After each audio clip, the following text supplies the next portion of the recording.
I want to move our conversation into something that I think really interests parents, and especially with the holiday season coming up. One of the things that is very noticeable in a Montessori classroom is there are no toys as we would identify them, right? And parents, there's a whole type of toy out there now that's educational toys that are really, you can trace the lineage of that right to Montessori's idea that children learn through engagement with objects. So with the right kind of object, you can facilitate their development. But I want to just get your reaction to this interesting little incident that she had when she first started this experiment with these. It was about 50 preschool-age kids in a tenement building. So it was the poorest of the poor in Rome. They were poor, but they were very, they didn't have a lot of material things around. And her friends, when she was going to start this program, gave her toys to put in the room with the kids. So she noticed that the more she would try and interest them in the toys. And then she was bringing in these other materials that she had been using with mentally challenged kids to see how they would react. It was an experiment, right? So she said there were some really splendid toys, but no one cared to play with them. So this surprised me so much that I decided to help them play with their toys, showing them how to handle the tiny dishes, lighting the fire in the doll's kitchen, and placing near it a pretty doll. The children were momentarily interested, but then went off on their own. Since they never freely chose these toys, I realized that in the life of a child, play is perhaps something of little importance, which he undertakes for the lack of something better to do. A child feels that he has something of greater moment to do than to be engaged with such trivial occupations. He regards play as we would a game of chess or bridge. These are pleasant occupations, but they would become painful if we were obliged to pursue them at great length. So she saw toys as sort of, recreational, they're fine. But the child's drive at that age for integrating mind, body, spirit, was so overpowering. And if a toy didn't serve that purpose, she was, why put it in the classroom? So I just wondered what your reaction to that is.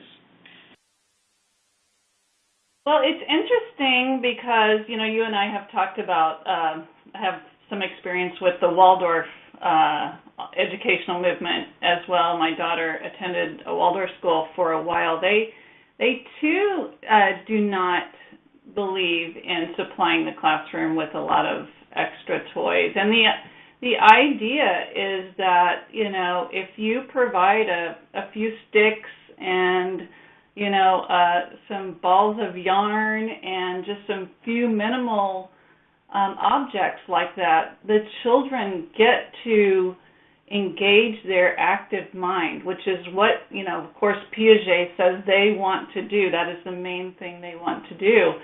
And so they will start, making a fort or making, all kinds of objects out of these sticks and balls of yarn.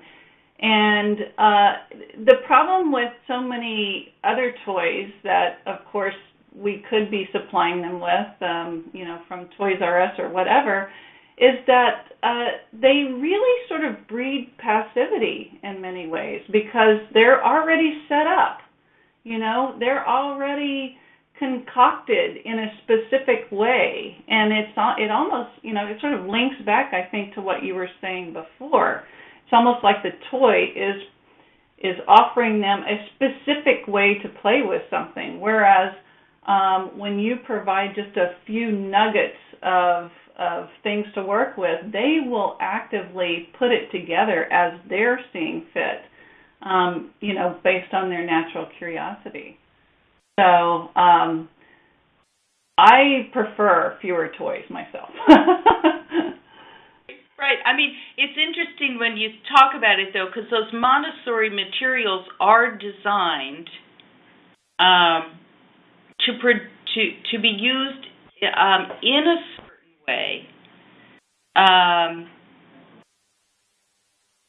but they somehow she had this concept of indirect preparation. So if someone's going to ride a bike, they need to have a good sense of balance.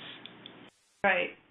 So she had activities in the classroom for gross motor where kids would walk on lines or they would carry trays with breakable objects on them. And she saw a lot of this as indirect preparation, so their bodies were and minds were integrating in such a way that then they could go on to the more complicated activities of real life, right? I would just add that it's perhaps one of the main focuses of what you're saying is the integration of body and mind and how that prepares the child for all kinds of things. I know, again, just through the Waldorf school, what they were using knitting and things like sweeping, what you would also call sort of simplistic kinds of activities, but they saw that as preparation for reading. And one of the things that's going on with sweeping is you're moving the broom from the right side of the body across what's called the midline to the left side of the body.